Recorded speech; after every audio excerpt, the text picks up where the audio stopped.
That would be my industrial policy for Australia for the next 10 years. Back some winners. And then on governance, you come fifth. So it's official. If the world's population had the choice of one national government to run the planet, Australia would come fifth. So if all the others were unavailable or unwilling, Julia Gillard would currently be running the planet. On culture, you come 13th, somewhat lower. Now, I wouldn't worry too much about that. This is the only one that's actually changed. All the other rankings are completely stable between 08, 09 and 10. I told you it was a boring survey.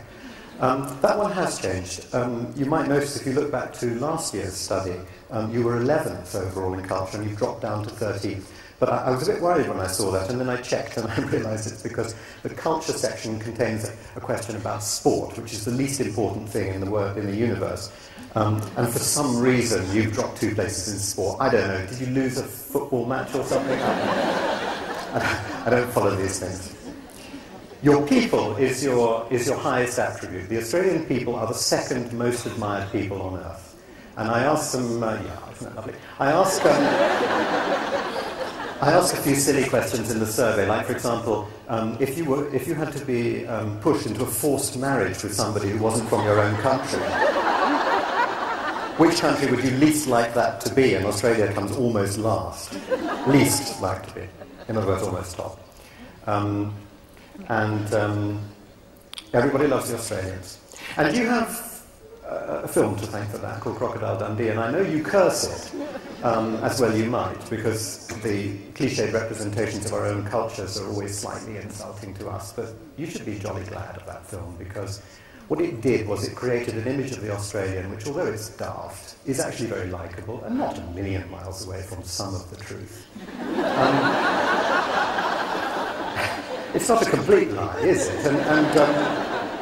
And it's wonderful because the image of a country's population is really one of the most important parts of the country's image. If people think they know you and they think they like what they think they know, then they like you and they'll do business with you. And one of the reasons why, incidentally, I tend to back India in the great race against China is because if you look at India's NBI scores on people, they're much higher than China's ones.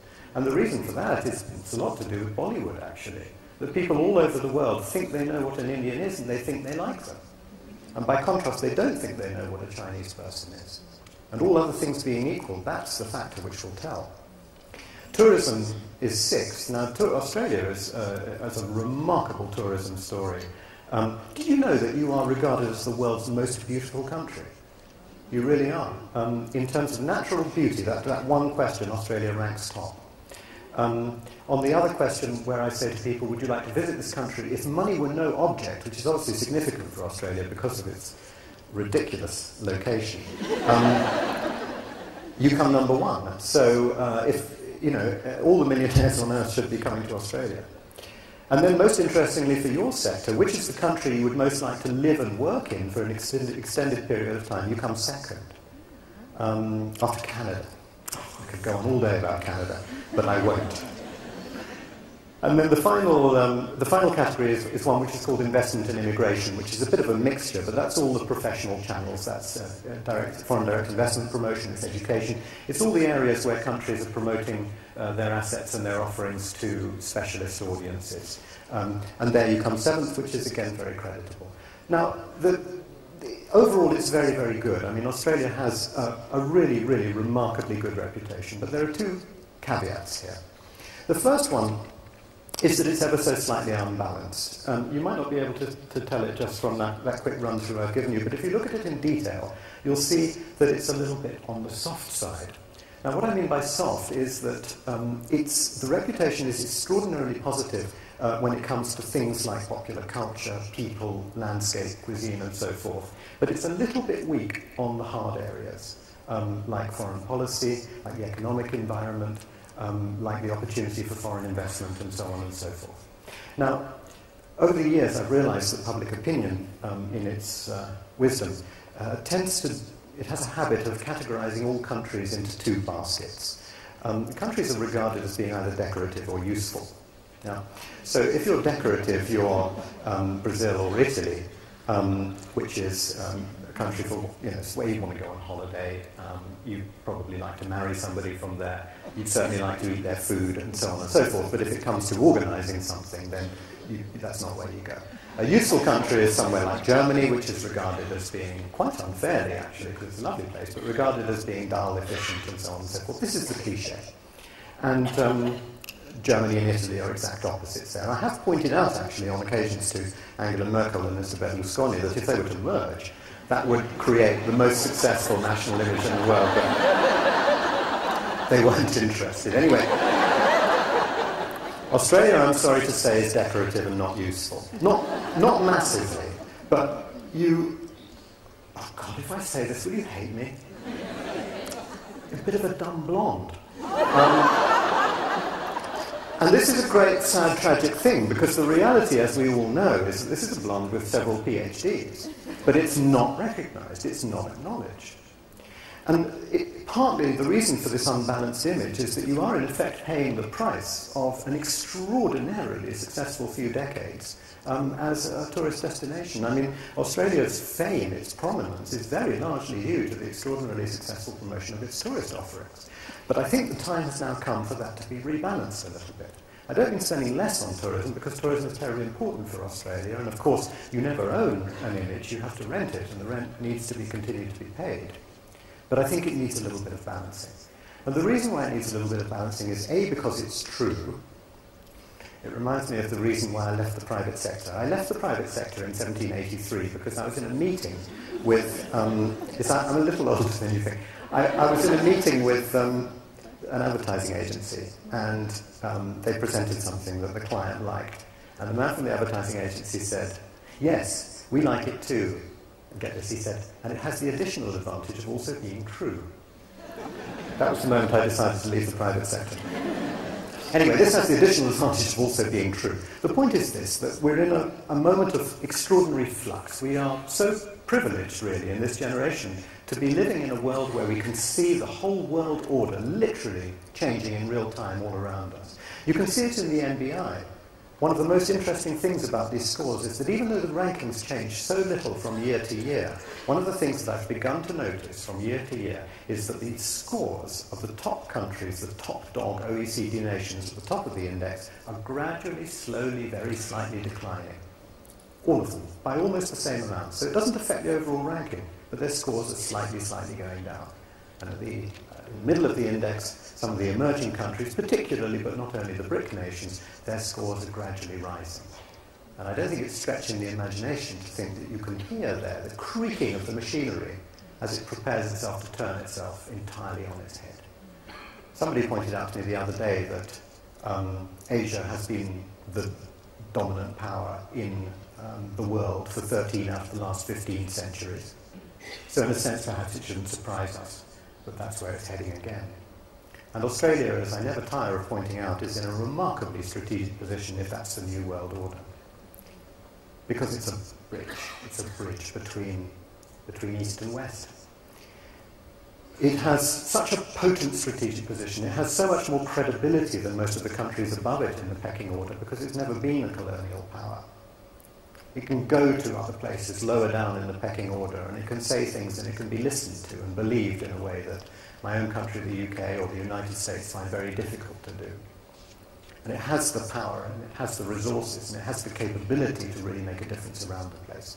But it can't do it if it's got the wrong image. It can't do it if it's not taken seriously. It can't do it if it's not respected. And the reputation is not doing it any great favours at the moment, although it's extraordinarily good. And I honestly believe that in that important task which Australia faces today, which is bulking up its reputation on the hard side, education is the key. Because that's the jewel in the crown.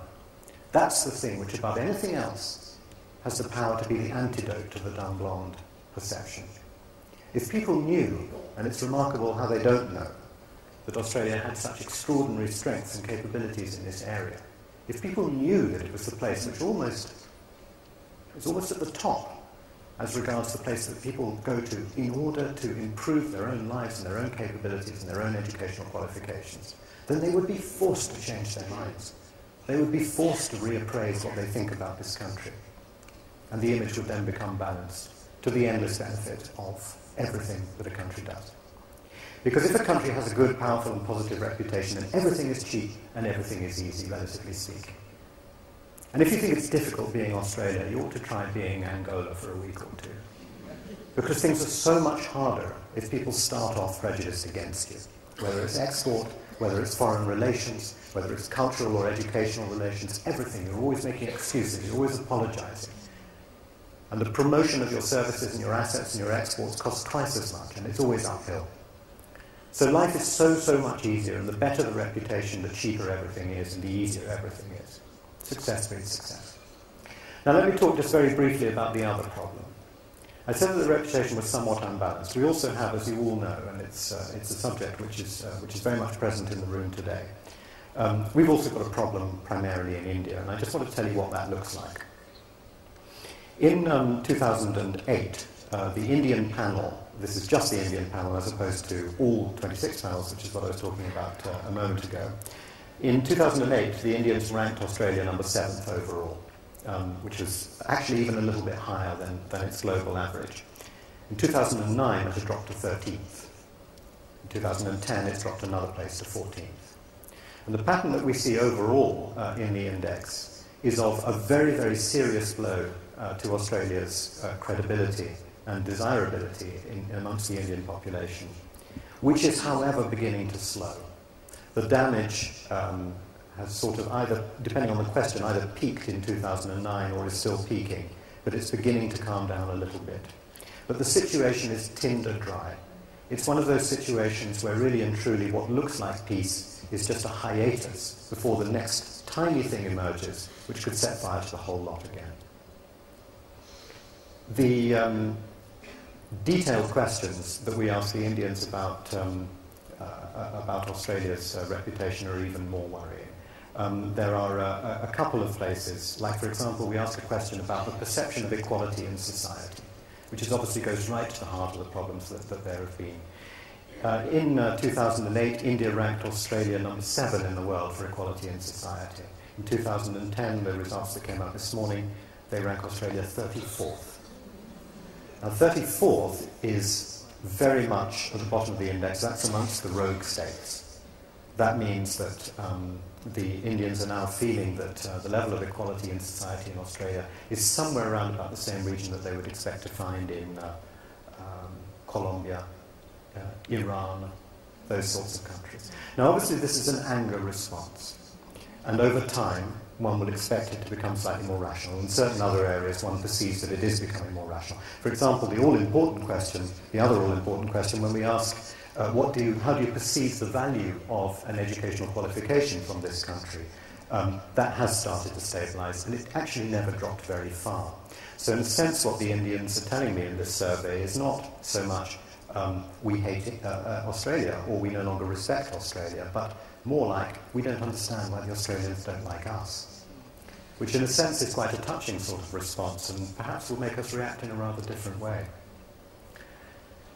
The educational score overall is still largely not impacted by all of this. Australia is still number 8 in the world, which is lower than the reality. The perception, as I mentioned before, is lower than the reality. I just want to talk very briefly about one or two other points regarding Australia's scores, because it's all pretty interesting. I'd like to talk about the environment, and for a reason. Another thing that I've noticed over the years studying the results of the NBI is that consumers around the world, not just younger consumers, are starting to operate pretty much the same set of ethical and moral values on their selection or their appreciation of countries as they do these days when they're selecting or appreciating products and corporations. Corporate social responsibility, I claim, was one of the most significant revolutions of the last 100 years. Now, I know it's fashionable to be cynical about corporate social responsibility, and the cynics will say that it's mostly lies and greenwash, and half the companies that claim to be committed to the environment or society are just lying through their teeth, and they're only doing it because their PR agency told them to. And maybe that's true, but I don't think it really matters.